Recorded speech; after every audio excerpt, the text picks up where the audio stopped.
सबसे पहले आपको बताएं कि साबिक सदर आसिफ अली जरदारी की इस्लामाबाद में मौलाना फजलुर रहमान से अहम मुलाकात हुई है। दोनों रहनुमाओं के दरमियान मुलाकात आधे घंटे तक जारी रही, जिसके दौरान मुल्क की सियासी सूरत हाल पर तबादले ख्याल किया गया। आसिफ जरदारी और मौलाना फजलुर रहमान ने अपोजिशन जमातों के खिलाफ कार्रवाइयों पर तशवीश का इजहार किया। मुस्तकबिल में अपोजिशन जमातों की हिकमत अमली पर भी मुशावरत की गई। साबिक सदर आसिफ अली जरदारी की इस्लामाबाद में मौलाना फजलुर रहमान से अहम मुलाकात हुई, जो कि आधे घंटे तक जारी रही। इस मुलाकात के दौरान मुल्क की सियासी सूरत हाल पर गुफ्तगू की गई। इसके साथ साथ आसिफ अली जरदारी और मौलाना फजलुर रहमान ने अपोजिशन जमातों के खिलाफ कार्रवाइयों पर तशवीश का इजहार किया। साथ ही साथ मुस्तकबिल में अपोजिशन जमातों की हिकमत अमली पर भी मुशावरत की गई।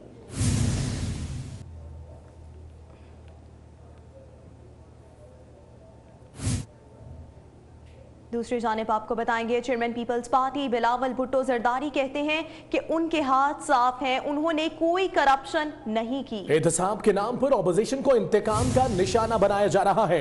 JIT की बुनियाद पर लोगों की पगड़ियां उछाली जा रही हैं। वो जुल्फिकार अली भुट्टो के यौम पैदाइश पर वकला से खिताब कर रहे थे।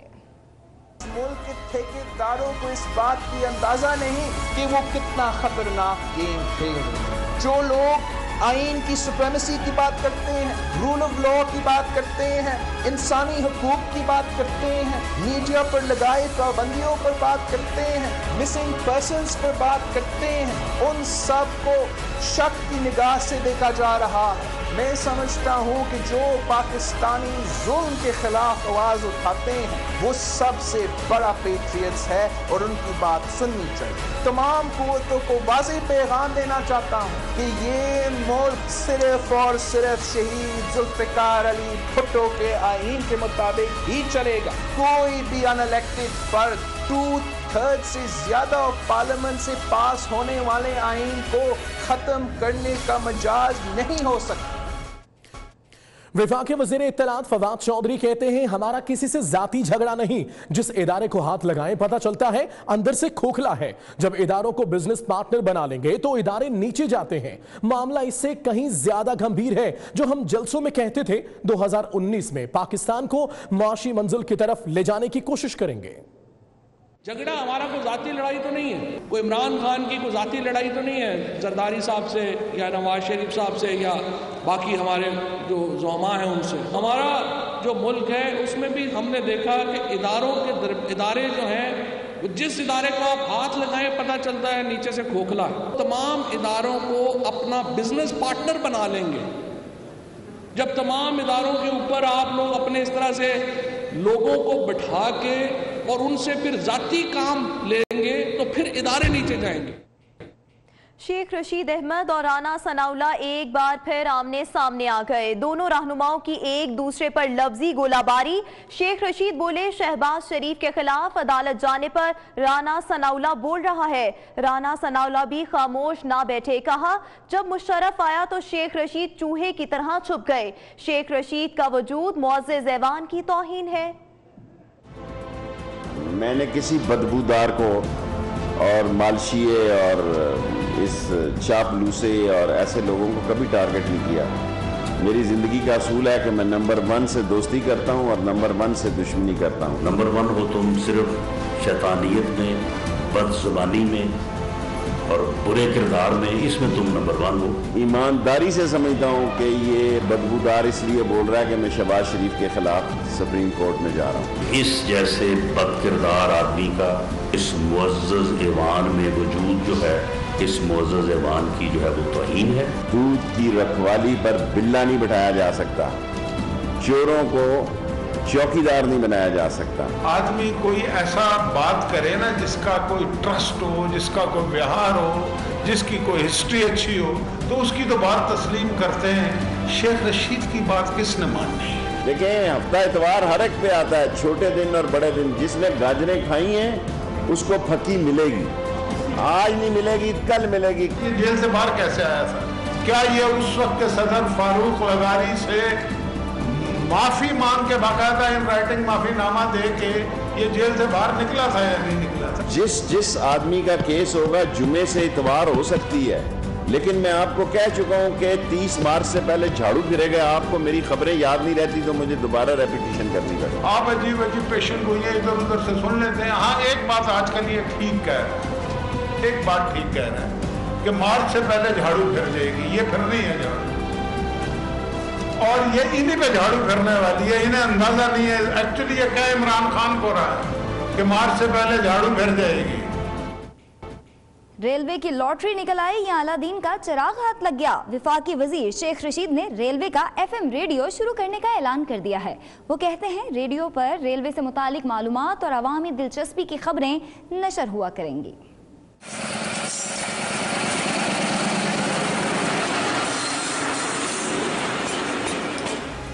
खसारा खसारा खसारा, कहाँ है रेलवे का खसारा जो नून लीग के दौर में कप्तान के हर खिलाड़ी की जबान पर था। शेख रशीद रेलवे खसारे की दिन रात गर्दान करते नहीं थकते थे, मगर खसारा था भी या सिर्फ महज इल्जाम तराशी थी। अब कोई लॉटरी निकल आई है या अलादीन का चिराग हाथ लग गया कि शेख रशीद 4 महीने में ही मुनाफे की बातें करने लगे, नई ट्रेनों का इफ्तिताह करने लगे। इसमें कितनी हकीकत है कि वो पुराने डब्बों को ही पॉलिश करवा के नई ट्रेन का नाम दे देते हैं, या रेलवे वाकई मुनाफे में जा चुकी है। और तो और अब शेख रशीद चले हैं रेलवे का नया FM रेडियो शुरू करने। मीडिया से गुफ्तगू में ऐलान किया, कहते हैं इस रेडियो पर रेलवे से मुताल्लिक और अवामी दिलचस्पी वाली खबरें चलवाई जाएंगी। अवाम को रेलवे से मुसलसल अपडेट रखा जाएगा।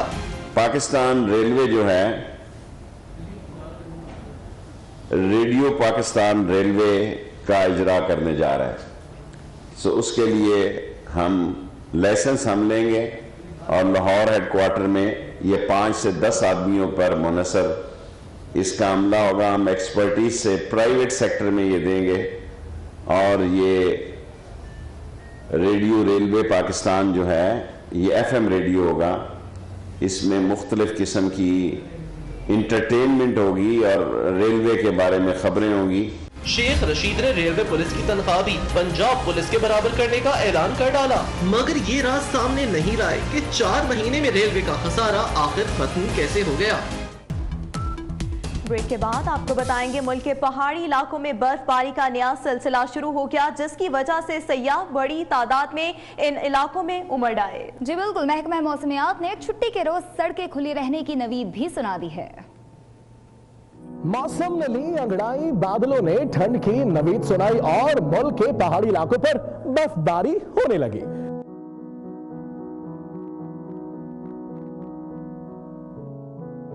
मरी और शिमाली इलाकों में हर तरफ सफेदी ही सफेदी छा गई। बर्फबारी ने पहाड़ और शाहराहें छुपा दी हैं। बाज़ इलाकों में कई फीट तक बर्फ पड़ने लगी है, जबकि गलियात में 1.5 फीट तक बर्फ पड़ चुकी है। बर्फबारी की ब्रेकिंग न्यूज सुनते ही सयाहों ने मरी और गलियात की तरफ रेस लगा दी, लेकिन बर्फबारी और सयाहों के रश की वजह से गाड़ियों की लग गई लंबी लंबी कतारें। सयाहों ने रस्तों में बर्फबारी एंजॉय करना शुरू कर दी। शाहराहें, कराकोरम, बडग्राम और कई मकामात पर शदीद बर्फबारी के बायस ट्रैफिक की रवानी मुतासिर हुई। ट्रैफिक बंद हो गई। अपर हुंजा और गुजाल में बर्फबारी के साथ साथ शाहराहों से बर्फ हटाने का काम भी जारी है।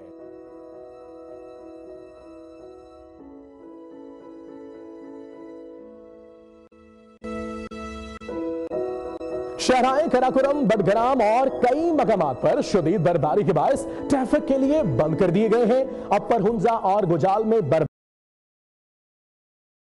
हटाने का काम भी जारी है। गलियात डेवलपमेंट अथॉरिटी के स्टाफ की छुट्टियां भी मंसूख करके फील्ड में रहने की हिदायत जारी कर दी गई है, जबकि सयाहों के लिए एक और खुशखबरी है कि छुट्टी के रोज ज्यादातर रास्ते खुल जाएंगे। और चित्राल पुलिस बनी आवाम दोस्त, बर्फ में फंसी गाड़ियों और मुसाफिरों को बरवक्त इमदाद दी। लवारी में शदीद बर्फ के बायस दर्जनों गाड़ियां फंस गईं। पुलिस ने फंसी हुई गाड़ियों को निकालकर ट्रैफिक की रवानी बहाल की। लवारी टनल के पास शदीद बर्फबारी के बायस ट्रैफिक जैम हो गई थी और सैकड़ों मुसाफिर फंस गए थे।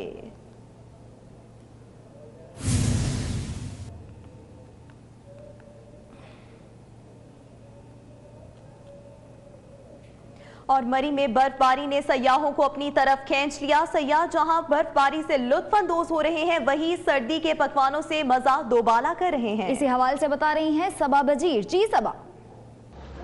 जी बिल्कुल, इस वक्त मैं मलका कौसार मरी में मौजूद हूँ। यहाँ पर सयाहों की एक बहुत बड़ी तादाद जो है यहाँ पर जमा है और सयाह जो है बर्फबारी से एंजॉय कर रहे हैं। इस वक्त मैं एक स्टॉल पर मौजूद हूँ। आप देख सकते हैं कि यहाँ पर फिश भी बनाई जा रही है, यहाँ पर चिकन भी बनाई जा रही है। खाने पीने के स्टॉल जो हैं वो लोगों से भरे हुए हैं कि जो मरी आ रहा है वो खाने पीने के स्टॉल पर ना जाए, तो ऐसा हो ही नहीं सकता। मेरे साथ भी एक फैमिली मौजूद है, उनसे बात करते हैं, उनसे पूछते हैं कि इतनी ठंड में उन्होंने खाया क्या है, क्या खाया है। यहाँ पर आप आई हैं और क्या अभी लेना जा रही है? सुबह तो नाश्ता किया था, फिर कॉफ़ी वगैरह पी, तो अब मामा बाबा से लड़ाई हो रही थी। फिश फेवरेट है तो सोचा कि फिश खाएंगे और इस मौसम में फिश खाने का तो अपना ही मज़ा है। और हमारा भी दिल ललचा रहा है कि हम दोबारा से फिर से ये खाना खाएं और ये चटपटी चीज़ें जो मरी की हैं। शुक्रिया आपका। उधर मानसहरा में शदीद बारिश और मुख्तलिफ इलाकों में बर्फबारी ने सर्दी की शिद्दत बढ़ा दी है। मौसम सर्द हुआ तो मछली की तलब बढ़ गई और शहरियों ने मछली खाने का प्लान बना लिया। मानसहरा से रिपोर्ट करेंगे सफदर अली शाह।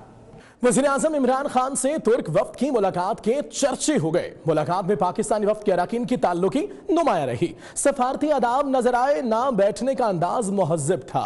कोई मोबाइल फोन पर चैटिंग करता रहा तो कोई ऊँगता रहा। इस मौके पर ली गई तस्वीर वज़ीर-ए-आज़म इमरान खान से साफ कह रही थी, जागते रहना, साडे ते ना रहना। आप भी देखिए।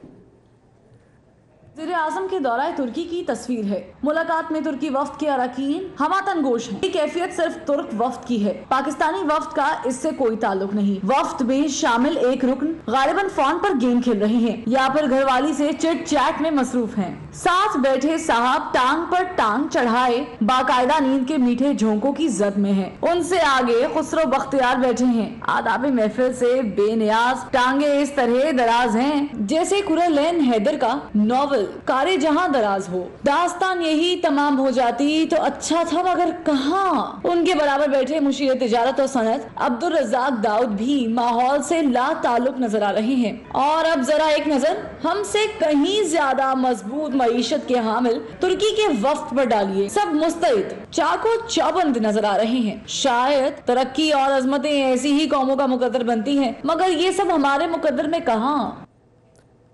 वज़ीर-ए-आज़म इमरान खान ने एक और बड़ा यूटर्न ले लिया। अपने ही मुशीर अब्दुल रज़ाक दाऊद की कंपनी डेस्कॉन को मोहम्मद डैम की तामीर का ठेका दे दिया। इमरान खान दावा करते रहे कि जो हुकूमत में होगा कारोबार नहीं करेगा। शरीफ बरादरान पर करप्शन के लिए मेगा ठेके देने का इल्जाम भी लगाया।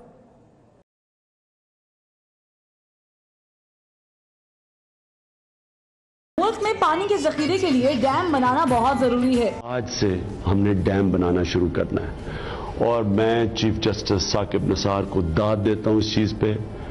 काम ये चीफ जस्टिस का नहीं था, ये हमारी तरह के पॉलिटिकल लीडर्स का था। हुकूमत को डैम बनाने की जल्दी भी है और साथ में अमल को शफाफ रखने का आज़म भी। इसलिए ठेका किसी और को देने की बजाय अपने ही मुशीर तिजारत की कंपनी डेस्कॉन को दे दिया। जब ठेके पर सवाल उठा तो विफाकी वजीर फैसल वाउडा डेस्कॉन का दिफा करते करते कुछ हकीकत बयान कर गए। 2017 में ना हमारी हुकूमत थी, ना प्राइम मिनिस्टर थे, ना वो मुशीर थे, ना मैं वजीर था। 2017 को आपने ले डाउन की रूल्स एंड रेगुलेशन। कहानी में एक और दिलचस्प मोड़। वज़ीर-ए-आज़म इमरान खान तो बाजी में ये इल्जाम भी लगाते रहे हैं कि शरीफ बरादरान मेगा प्रोजेक्ट्स के ठेके मेगा करप्शन के लिए देते हैं। इन्होंने इदारों के ऊपर अपने लोग बैठा दिए, ये पैसा चलाते हैं। इनके वजीरों के ऊपर अब करप्शन के केसेस आएंगे। ये जो आहद चीमा को पकड़ा है, अब आहद चीमा से जब पता चलेगा कि कितने कितने यहाँ मेगा करप्शन के प्रोजेक्ट्स आए हैं, तो इन्होंने इसी तरह हर जगह आहद चीमा टाइप लोग ब्यूरोक्रेसी में भी लगाए हुए हैं। इनके वजीर भी करप्शन कर रहे हैं। अब सवाल तो उठेंगे कि हुकूमत ने मुशीर तिजारत की कंपनी को ठेका दिया है, ऐसा नहीं तो डैम पर काम साबिक दौरे हुकूमत में भी तो हो रहा था। और अगर ऐसा ही है तो ठेके तो पैसा बनाने के लिए दिए जाते थे। केस तो बनता है, बाकी सरकार की मर्जी। पेशावर के इलाके सदर बाजार में कार बम धमाके से 2 खवातीन समेत 6 अफराद जख्मी हो गए। सीसीटीवी फुटेज में देखा जा सकता है कि एक शख्स गाड़ी खड़ी कर गया और जिसके बाद कुछ देर बाद धमाका हो गया। पुलिस और बीडीएस हुकाम के मुताबिक धमाके में 10 किलोग्राम बारूदी मवाद इस्तेमाल हुआ। कानून नाफिज करने वाले इदारों ने तहकीकात के बाद जमरोद से धमाके में इस्तेमाल होने वाली गाड़ी के मालिक नेक मोहम्मद को गिरफ्तार कर लिया।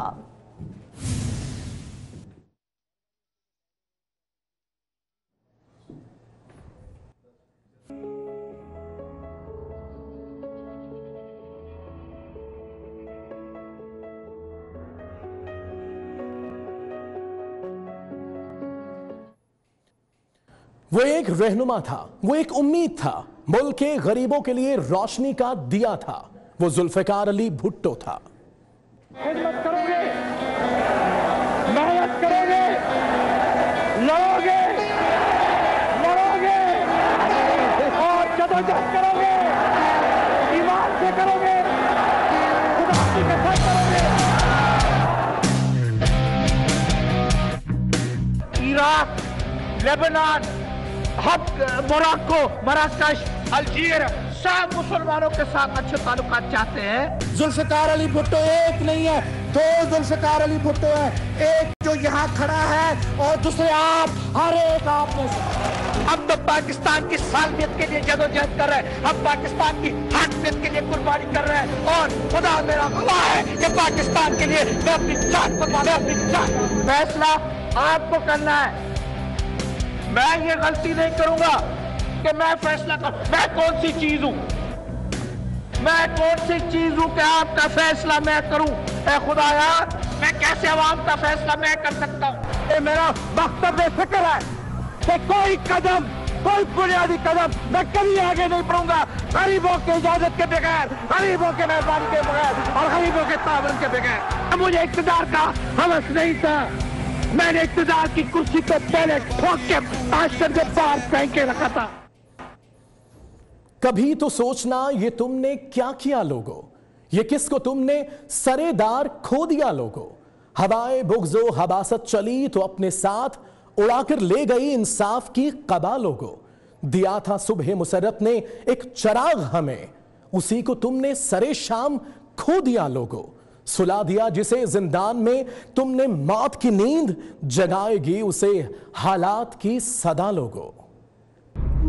कभी तो सोचना ये तुमने क्या किया लोगो, ये किसको तुमने सरदार खो दिया लोगो। हवाए बुग़्ज़ो हिबासत चली तो अपने साथ उड़ा के ले गई इंसाफ की क़बा लोगो। दिया था सुबह मुसर्रत ने एक चराग हमें, उसी को तुमने सरे शाम खो दिया लोगो। सुला दिया जिसे जिंदान में तुमने मौत की नींद, जगाएगी उसे हालात की सदा लोगो।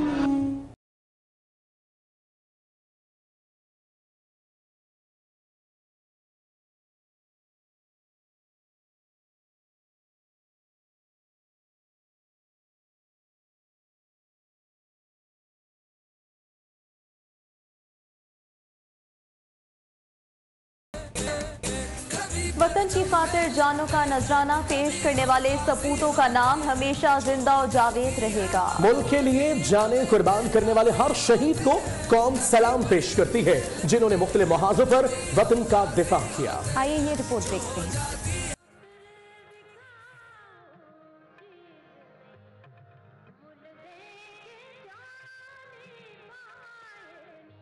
सरहदों का दिफा हो या दहशतगर्दों को सबक सिखाने का मार्का, पाक फौज के जवानों और अफसरों ने हमेशा ही सीना तान कर दुश्मन को ललकारा। हर इम्तिहान में सुरखरू हुए और मुल्क व कौम का नाम रोशन किया।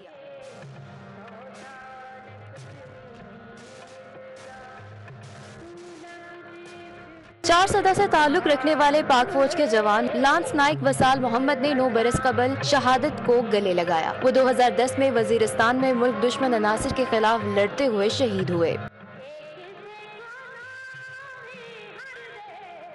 रहीम यार खान के नवाही कब्जे कोट सब्जल से ताल्लुक रखने वाले सिपाही मोहम्मद अरशद की 4थी बरसी मनाई गई। पाक फौज के बहादुर सपूत सिपाही मोहम्मद राशिद ने 2015 में महमद एजेंसी में जामे शहादत नोश किया।